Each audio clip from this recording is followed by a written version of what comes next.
We're Not Okay has returned, and we are happy to have you all back in our community of healing.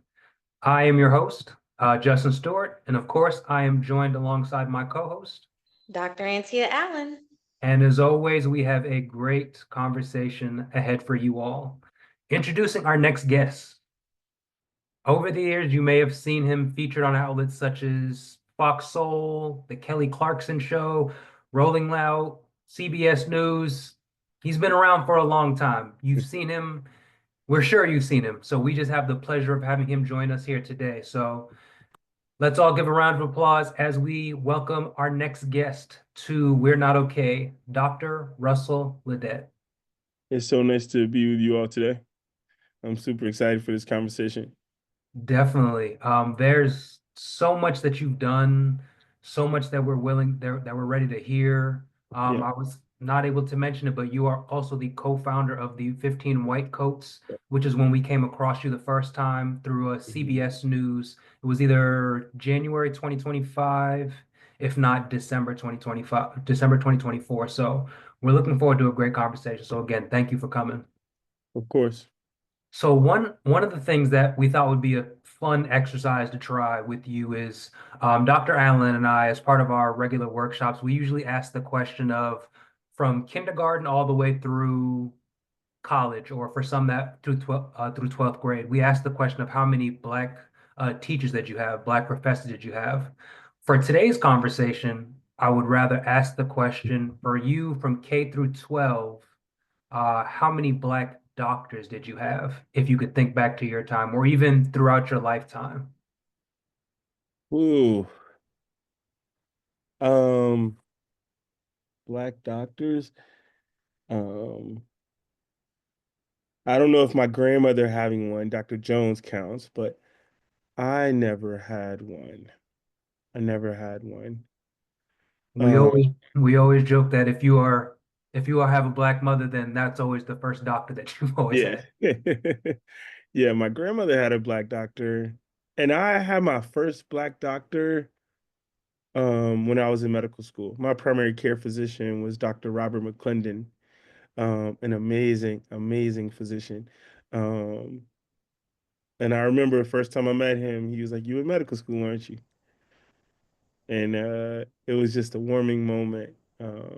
Yeah. No, I think for myself, it may have been, or for Dr. Allen T, I think you were like from the beginning of when you first came out, you always had a black doctor. I'm from Harlem, so there Oh, were yeah. black doctors all over the place. For myself, whether it was black physician, I mean, physician, dentist, it was always white doctor, white dentist. I don't think it was until I moved to Georgia and I was able to get my own doctor. Hmm. So college years or post-college, that was the first time. So the reason why I ask is, again, just looking at your journey, I came across a news article. It was the why the U.S. medical field is pushing for more black doctors. And Hmm. that particular doctor that was on, I believe his name was Dr. Dontel Johnson. He had mentioned that he actually didn't have his first doctor until he was in college. So when we have this conversation about representation and African American doctors, we just continue to see this disparity. I believe when we look at the overall population, the U.S. Census Bureau has about us clocking in about 14% for Black population, and we Hmm. have 5.2% of doctors nationwide, and I believe that was reported from the Association of American Medical Colleges. So now with the lead up, I guess, Dr. Ledet, I wanted to get your input or your opinion when it comes to representation, even looking at when you first experienced a black doctor. What would be your opinion when it comes to representation, why it matters in for African American doctors? Yeah, I think to give some context for this question, we have to look at there's a few pieces of information that I think make a better argument than I do, and I'm just going to quote a few of them. One is a book by Harriet Washington called um, "The Medical Apartheid," and it talks about the history of this relationship between um, of Black people, specifically people whose lineage is from slavery here in the US, and their interaction with the healthcare system and what that has looked like over time, and how it has not been kind to us. We have not had access to medication the way we should. We have not had access to treatment the way we should. We have not had access to modalities and surgeries and technology. We've not had as good of a clinical analysis of our situation. Oftentimes, we haven't had the best pain treatment.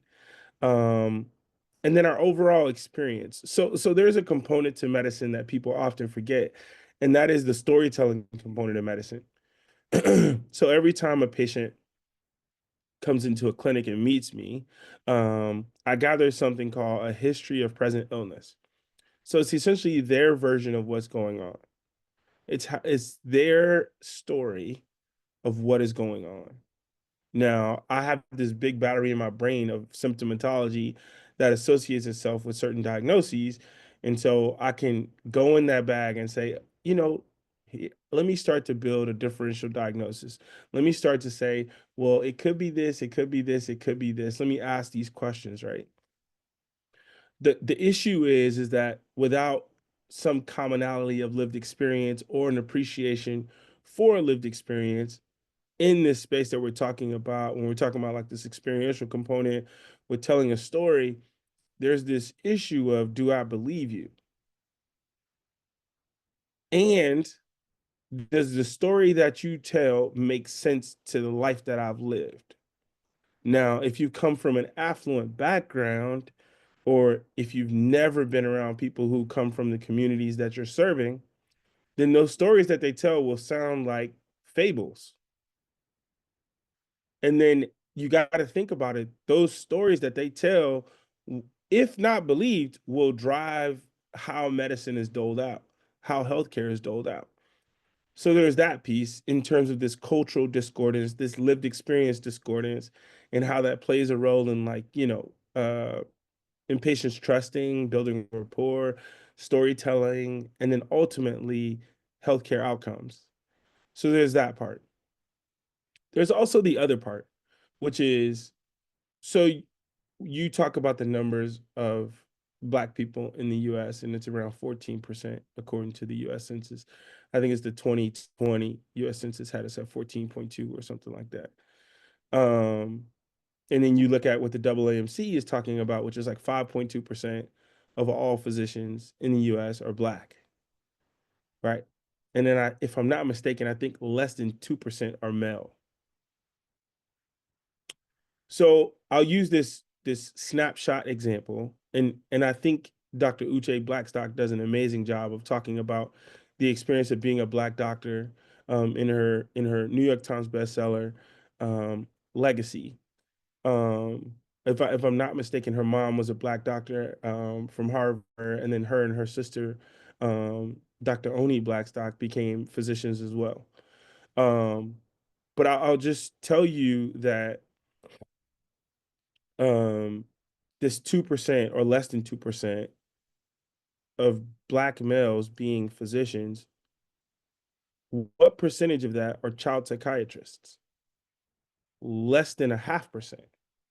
So why did I bring that up? Well, you have a Black boy who grows up in Harlem, or he grew up on the south side of Chicago, or he grew up in the Fifth Ward of New Orleans, or in the Ninth Ward of New Orleans, or the Fifth Ward of Houston, or he grew up in Lake Charles. And then he sits in front of a psychiatrist and says, this is my experience. This is my lived experience. Well, that sounds like, that experience, unfortunately, if he starts to talk about, how he's perceiving his behavior, will likely be deemed as like, you know, dysregulated mood disorder,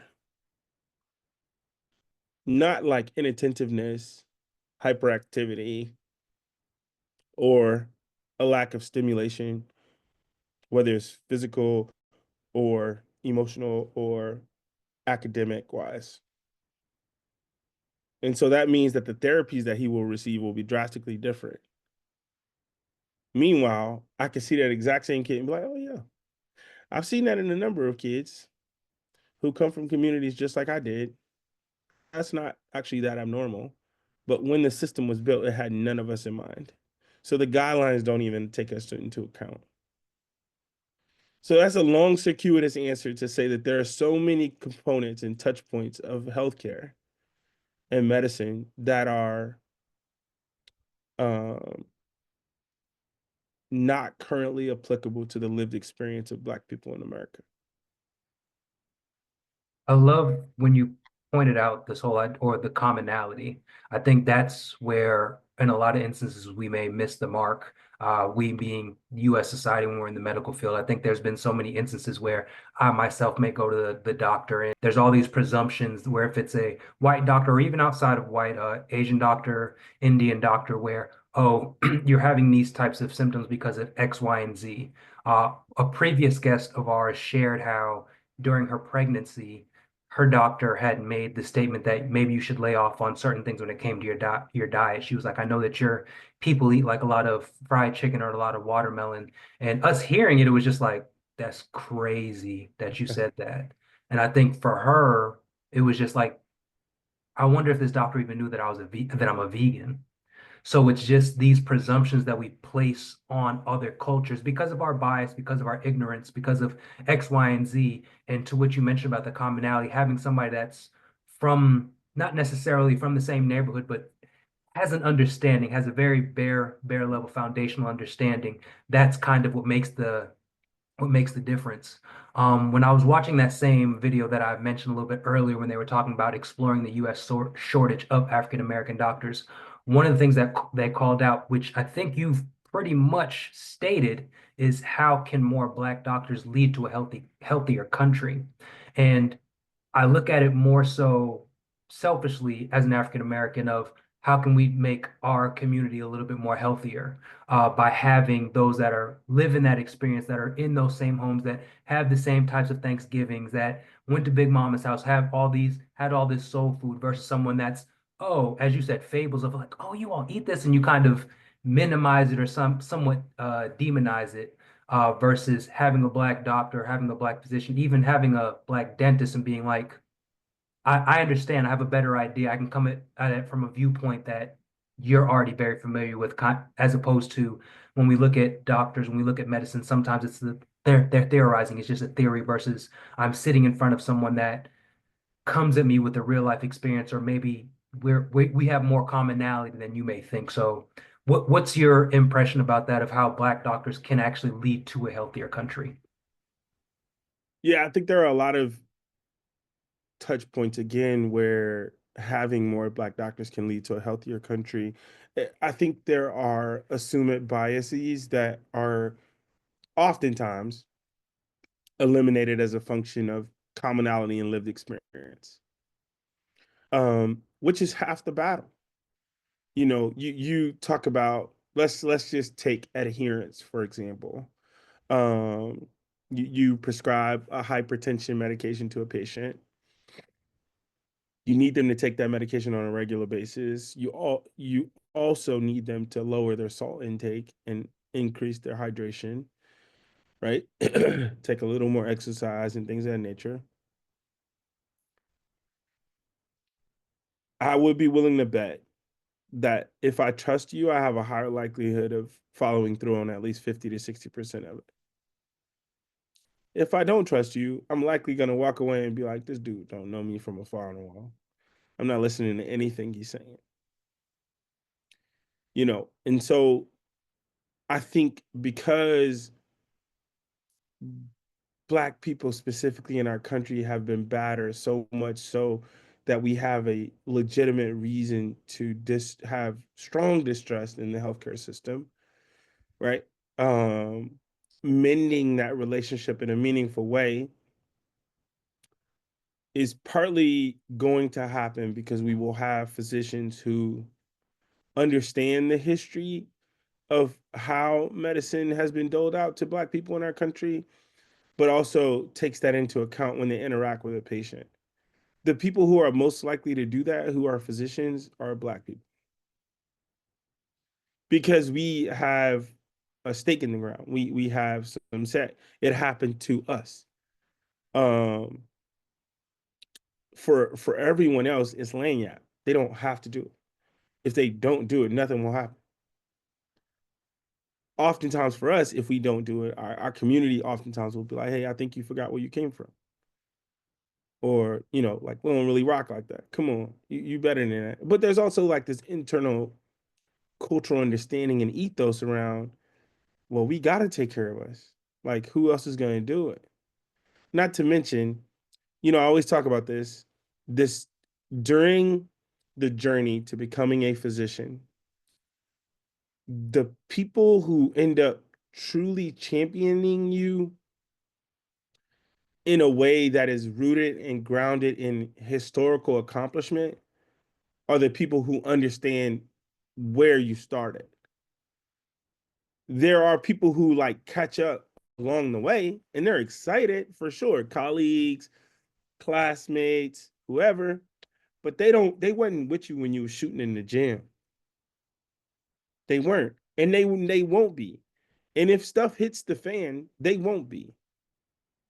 You fail an exam, they'll be like, oh, I don't know. You know, or they'll keep going. Meanwhile, your community, whether it's your church or, you know, your family or your very close friends, your community, whether it's your barber or your pastor or some lady who took care of you when you were a child or the daycare, you know, owner or whoever, those people, even before you ever don a white coat, they're going to call you doc. They're going to be the people to pull you to the side and encourage you and pray for you. They'll be the ones who screaming at your graduation. Excuse me. To remind you that what you have done is magical. You know, I'll use this opportunity to talk about. There's this video that came from my match day, where I was repeatedly yelling, "I'm proud of you, Black man." And there were hundreds of thousands of Black people who understood the assignment. Like they knew where that came from. I have never explained the video, but there's at least 500,000 comments below. And you can see the stark contrast between the people who understood and the people who didn't. And those people who understood have the commonality of also understanding the history. So that if that is not the greatest example of kind of like what Kendrick Lamar said, they not like us. And that's okay. And I'm not in the business of making other people like us. I'm really not.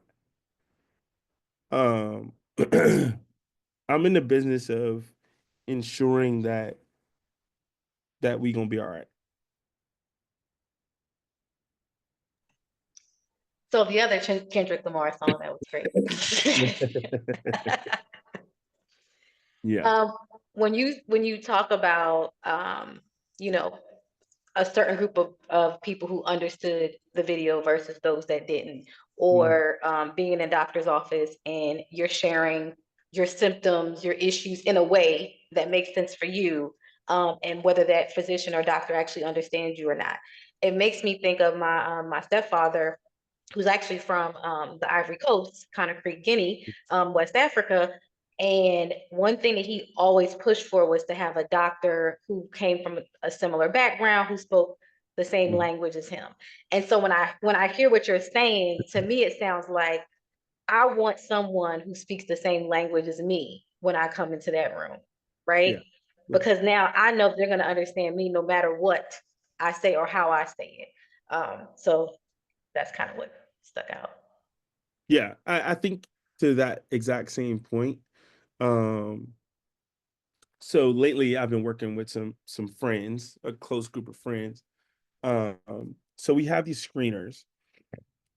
We have these assessments that we use to evaluate a baseline level of depression and anxiety and suicidality that is universal. It's universal. So whether it's the CAS or the PHQ-9 or PHQ-2 or the GAD-7, we use those screeners universally. And if you speak a different language, we just translate it verbatim. So I woke up one morning. I was headed to an adult male prison in Plainfield, Indiana, to speak with all of the inmates about mental health. Um, and I started thinking to myself, what if they don't understand what anhedonia is? Like, what if the words that we are using for this screener are not familiar to the people who are taking the screener? And additionally, we utilize the scores from the screener in combination with the history of physical illness and presentation, like mental status exam, history, collateral, a whole lot of other things. And it dictates what medications we provide, what diagnosis we give. And so I started rethinking what would a culturally adapted screener look like? I took like 20 friends in my phone. I like stayed up overnight and like rewrote every last question in these screeners and then sent them the two screeners, the original one, the native one, and this one that was culturally adapted side by side. Didn't tell them what they were, just told them like, hey, these are two sets of questions. Which one would you prefer that your doctor ask you with regards to anxiety or with regards to depression? 100% of the time, 100% of the time, they pick the one on the right.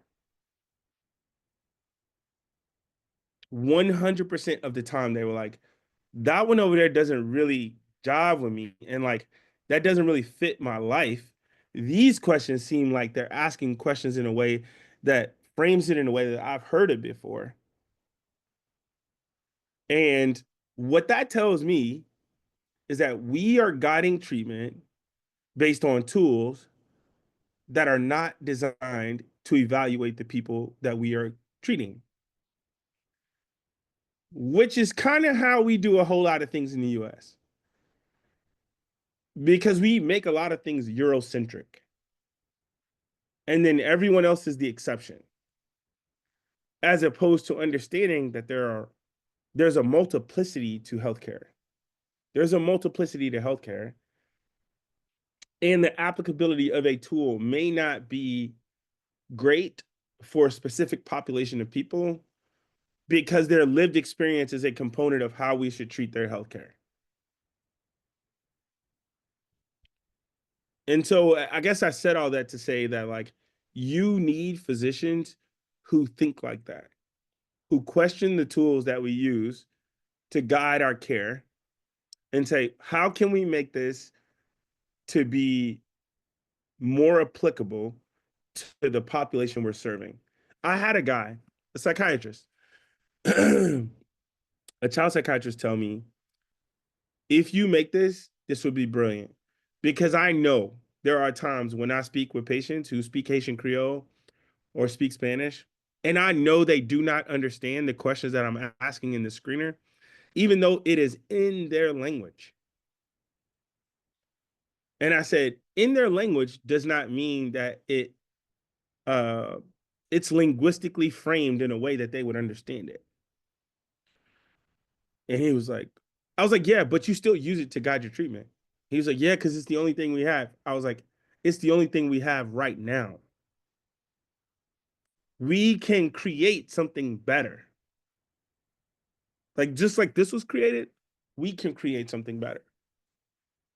When you speak about that, it made me think immediately of cultural intelligence, and I was talk about intelligence tests, and they said they are. Can you make your culture or adaptive different cultures. And I remember there was one question that they said, I think the question was like, you had to connect this word with one of the options that were there. And I think the word maybe was like mug or teacup. The answer was supposed to be saucer. And I think one of the answers was table. And I remember I even thought, yeah, because if you don't live in a household where people use teacups and saucers, you're gonna be, but I don't understand. And if you think saucer means something totally different, that's a whole nother story, right? And so it's interesting. This has been going on for years, like these talks about, okay, can we make things culture free, or can we adapt things to different cultures? And so, yes, please put that out there to the so that others can benefit from it. Let's not talk too much about it until we get it trademarked and all that. And I say we as if I have some type of stake in it. Oh, I never. So I'm gonna tell y'all something. You know that I know you didn't mean it this way. But people often will be like, no, don't talk about what you're doing. Um, I tend to not worry about that. Part of the reason why is because I know my ancestors are taking care of me. So uh I'm not I don't fret. Um Also I understand that like when Kendrick Lamar said that they not like us, he literally meant that. And I think if you really think about it, you can't produce something that you don't know anything about. So me worrying about someone coming along and scooping in and doing, I hope you do. And I'm gonna just keep working at the pace that I'm working at. But when I produce mine, it'll be exactly what it's supposed to be. As opposed to this thing that you're creating, which is a copy of something that you don't understand fully. You know what I mean? And so it's not me ignoring what you're saying as much as it is me understanding that yeah, they're not like us. Like they don't, you know, they're not like us. Yeah. I don't have no reason. You can't copy something that's an original. There's a line in this song called Stand Alone, by Robert Glasper in Common, and there was someone who was talking. Um, his name is Dr. Michael Eric Dyson, and he was saying that the the veins of creativity all the way back to our ancestral days are still very fertile. And so you don't have to worry about somebody copying something that they don't have a connection to.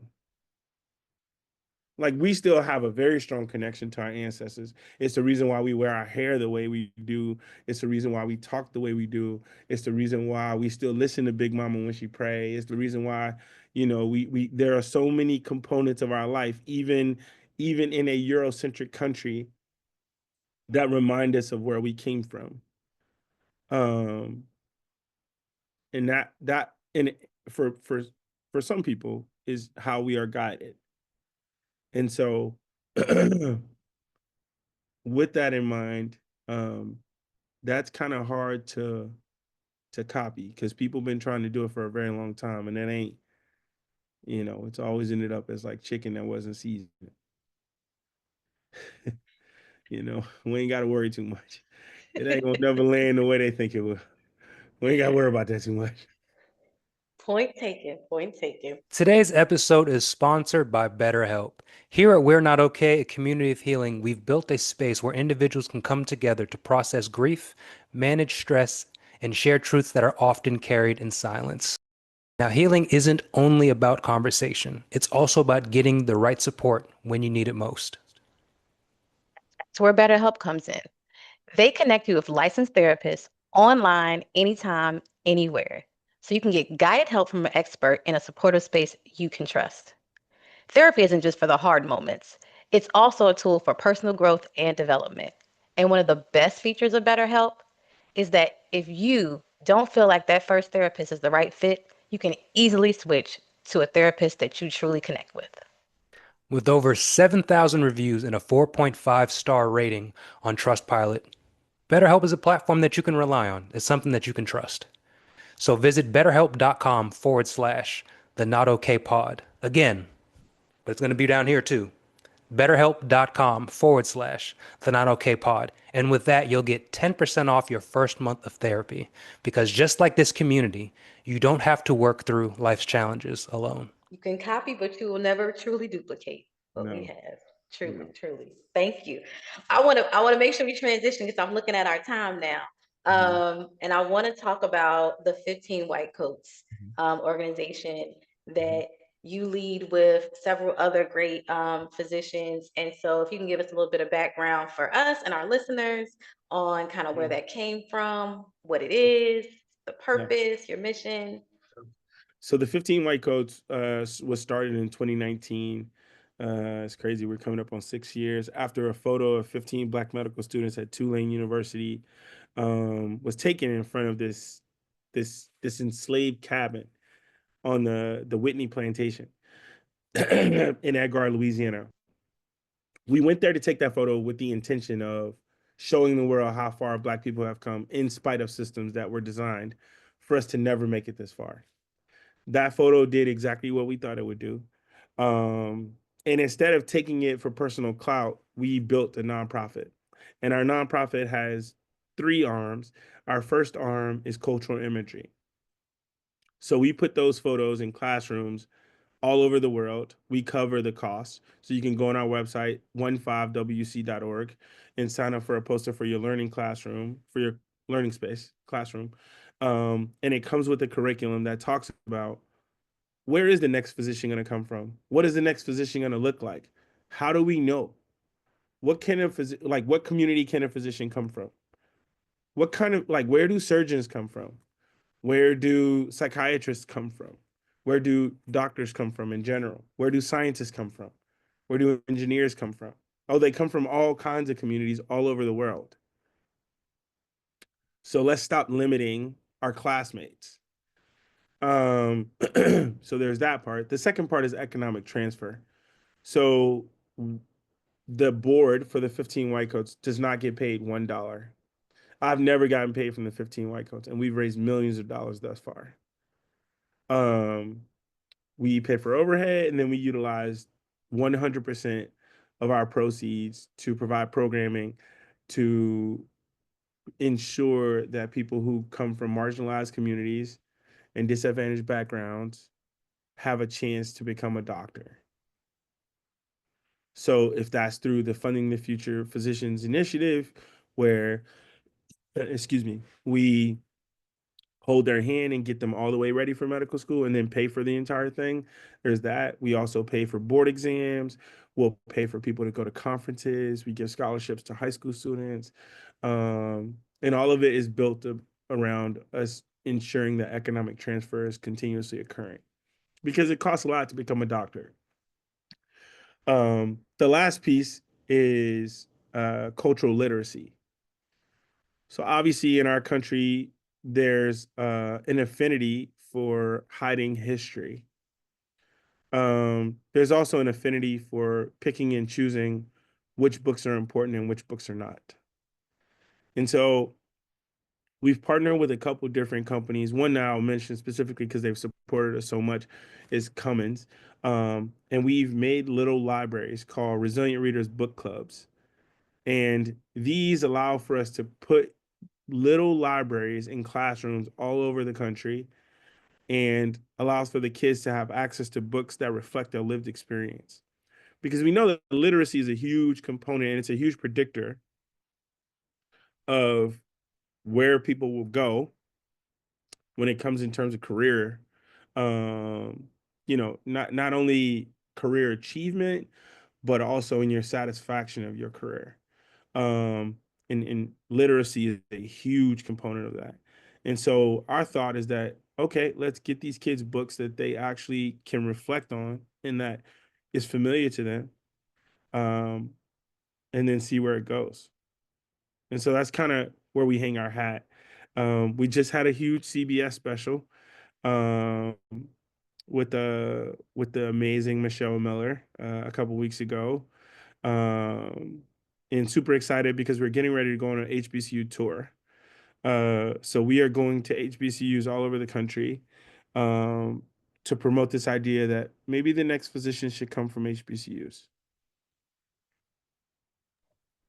I was looking at some data as we prepared for this interview, and one of the things I found was they said quite a few of um, Mhm, the Black doctors, right, actually do come from mhm, HBCUs. But I mhm, also came across a statement from the National Medical Association, and this was February 4th, 2025. mhm. And they were talking about just basically how they stand with, they stand basically, they're not going to like shift how they're feeling when it comes to advocating for access to medical care and healthcare for Black Americans. And Yep. one of the bullets in here, and I'm not going to read the whole bullets, all the bullets, but it says attacks on diversity in medical education. They kind of talk about how these attacks on diversity in medical education really have a major impact on our ability to have a diverse pool of physicians to choose from. So when I think about your organization and the work that you're doing, it falls right in line with really pushing up against those types of attacks and really, making sure that we will have the representation that, we spoke about at the beginning of this interview. So Yeah. absolutely applaud your work. Yeah. Yeah. I mean, I think we're just going to continue to work. We're going to continue to do this work. People ask us all the time, like, what are you going to do with this, the policy change? And I'm like, that's not my business. Like, that's not, let them do what they do. And I'm going to keep doing what I'm doing. I don't think they're prepared to argue with a pediatrician, an adult psychiatrist, and child and adolescent psychiatrist with 8 letters behind his name, um, a history of being a veteran for 10 years.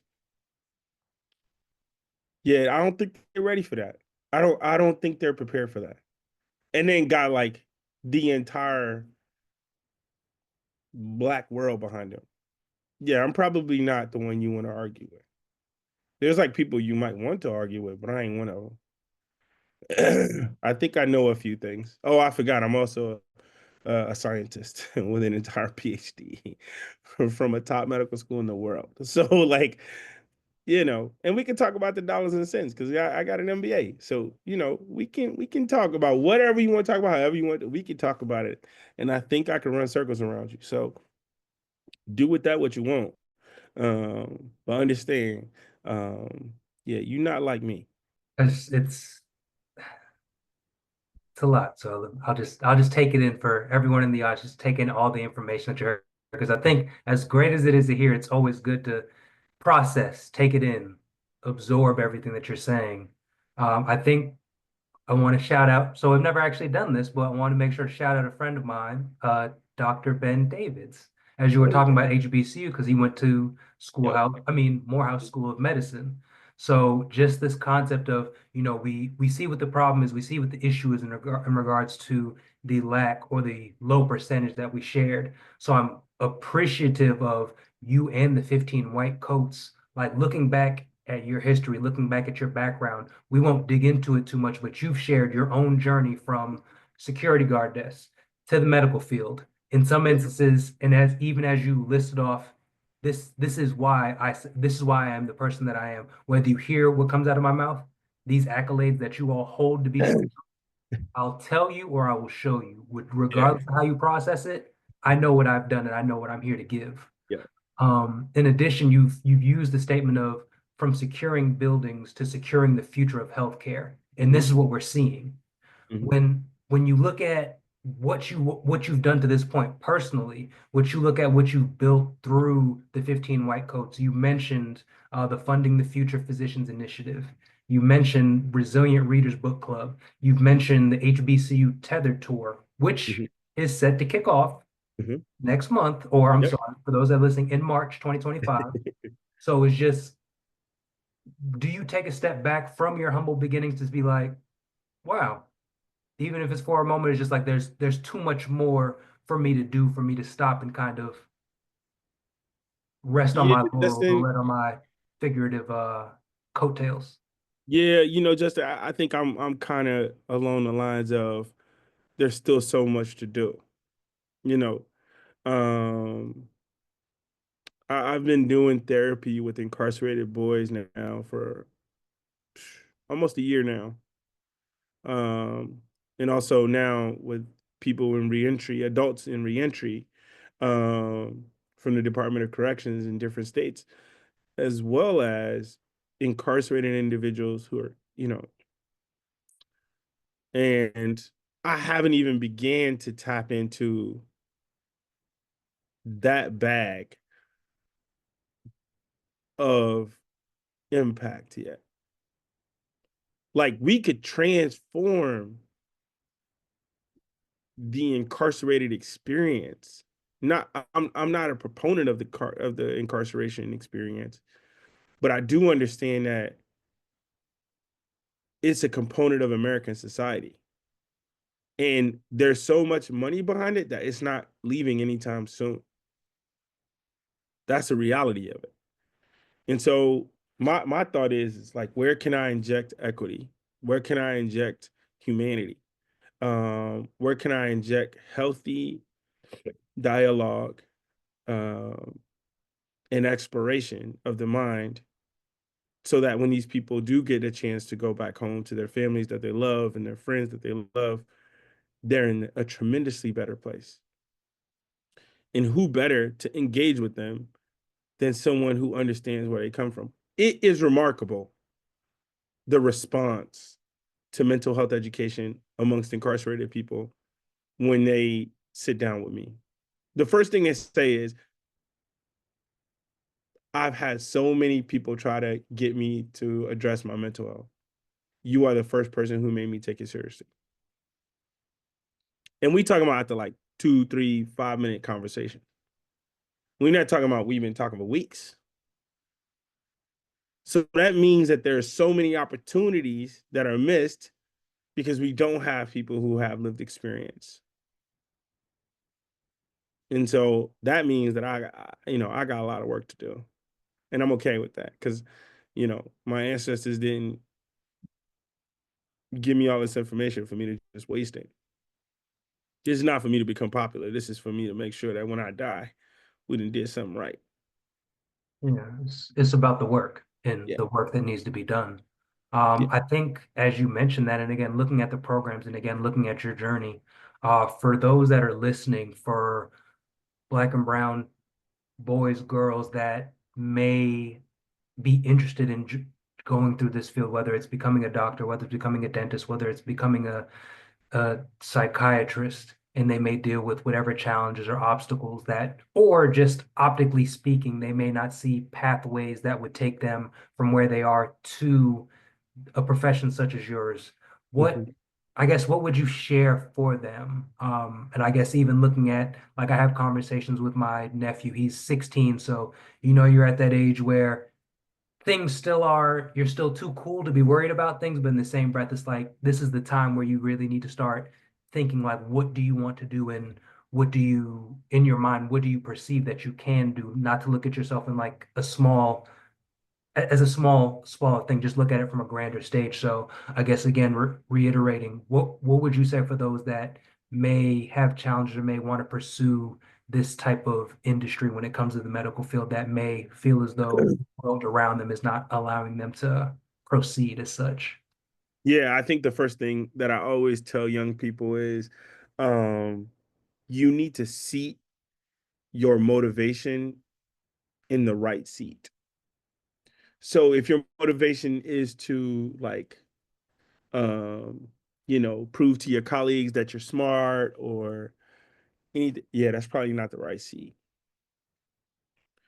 But I always make the argument that I've done all that I've done so that my community would be proud of me. And I could always come back to my community as an asset, not as a detriment, not as something that creates a deficit or creates a hole. But every time I engage with my community, I'm bringing something to make it a better space. And so, if that is your motivation, if that becomes your motivation at a young age, whether you become a physician or a social worker or a dentist or a funeral worker or a police officer or whatever, your motives will be well aligned. I think the challenge that I always find, especially with like this adolescent group, and especially young folks in their 20s, is that they are so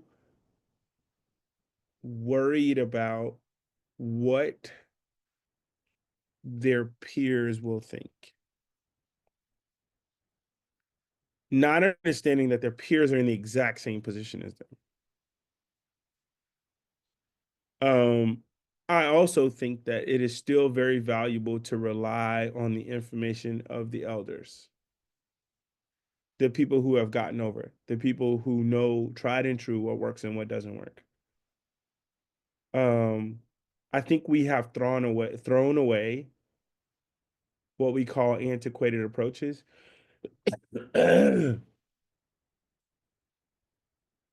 because we are obsessed with everything being new.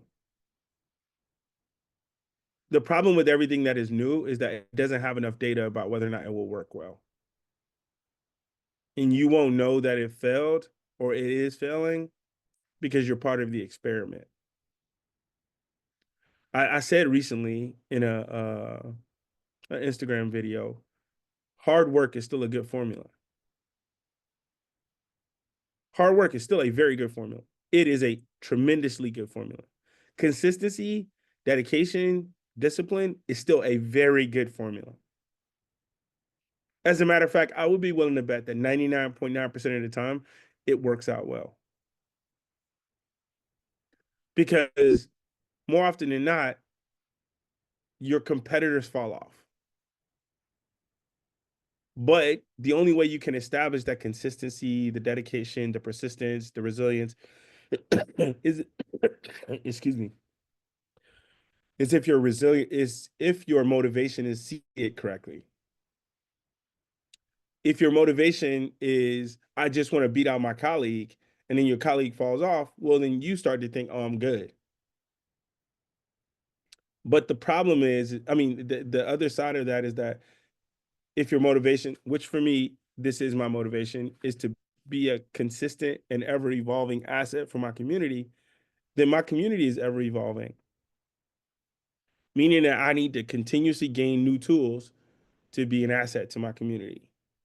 Whether those are educational tools, social tools, emotional learning tools, cultural tools, accessibility tools, land, right? So it is about being strategic about where are you seeding your motivation? Because if you are seeding your motivation in something that could go away or could fail, then you are seeding your motivation in something that will tell you at some point as a mode of feedback that it's okay for you to stop now. You're good. Like Kobe had won 5 rings, so many different titles, and was still practicing. LeBron has every accolade in basketball ever and still practices harder than everyone else. You know, he understands that the game is evolving. He understands that the game needs something different from him now than when he was 10, you know, in year 10 or year 5 or year 4 or year 15 or even last year. The game needs something different from him. And in the same way, from a cultural standpoint, our community needs something different from us. Thank you. I feel like that's advice not just for the young people, that's advice for the elderly like myself. I appreciate it. I have the honor of asking you the very last question. And I think this is the most difficult question we've asked you for this entire talk. Mhm. What brings you joy? Oh, so at this stage of my life, um, I'm not content with the work that I've done. I still think there's a ton of work to be done. Um, but I'm satisfied with the effort I'm giving. I want that same level of satisfaction when it comes down to enjoying my marriage and fatherhood. And so the thing that brings me joy now is spending immense amounts of time with my wife and my kids. Like I I get upset when I can't hang out with them. Like it bothers me. Right now, obviously I'm traveling, I'm in a hotel. Um, but my wife and I are going on vacation on Saturday for a whole week, just the two of us. And like I can't wait to just sit down and exist with her. Like just be there and just exist. And so that's what brings me joy now. We coming up on 20 years of being married. I'm like I'll be 39 years old and married for 20 years. So, you just don't hear of those stories very often anymore. And so at this stage of my life, my career is exactly where I want it to be. I never imagined I'd have this career I have now. I mean, this is crazy. Like this is what I am doing now is a function of God's grace on my life. Um, but the thing that brings me the most joy is um after I get off of this, I'm gonna be FaceTiming my wife and my two kids, and my daughter will be practicing her piece for her recital on Sunday. Um, you know, uh, I look forward to and just bask in time with my family because I think I've done my portion. I'll never forget. I went to the ETS in Princeton, New Jersey. It's where the SAT is created, the Educational Testing Service. I got this Educational Testing Service presidential scholarship when I was at Southern University in undergrad. And we got to sit down with the CEO of the company that produces the SAT. And this guy had like worked at, a big oil company and he was extremely successful. He had like traveled all over the world and all these other things. And I only had one question for him. I was like, I just have one question. He was like, what's up? I was like, how do you do this? Like, how do you balance having a family and then being incredibly successful at your career? And I'll never forget what he told me. He said, I don't. He said, I did not do a good job of balancing my family and my career because I never figured out when I was satisfied with my productivity. And so that's why I can't be at dinner with you all tonight because I have to like go and see my son or something like that. What I took away from that is I had better have an internal threshold and understand that there's always more work to be done. But the people who will be by my bedside when my last days are here and I'm taking my last breath are the people I better invest the most amount of energy and effort in. As long as we have a roof over our head, we can eat, we have lights and water, we have our good health, we should be spending time with one another. And this work for the world is good. This work for our community is good.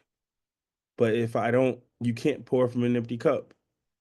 If I don't take care of the people who have the closest proximity to me, then what am I doing?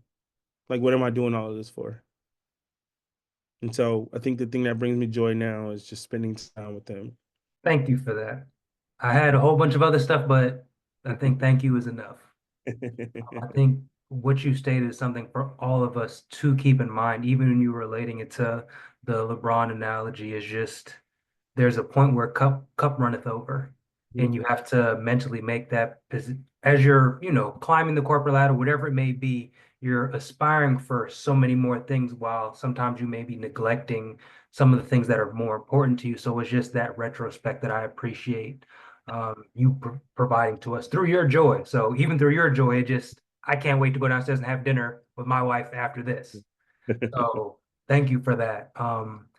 As we come to a conclusion, like a sincere unfortunate that we're coming to a conclusion, this is a conversation that is twofold. It's something that we wanted, and in turn, it's something that we needed. So again, for that, we thank you for this. Dr. Ledet. It was a pleasure to pick from your brain, to learn from your beginnings, to hear what you're doing now, and of course, looking forward to what you are going to be doing in the future. Again, as we close out, just again, thank you. Thank you for your time. You're welcome. Thank you all for having me. Thank you.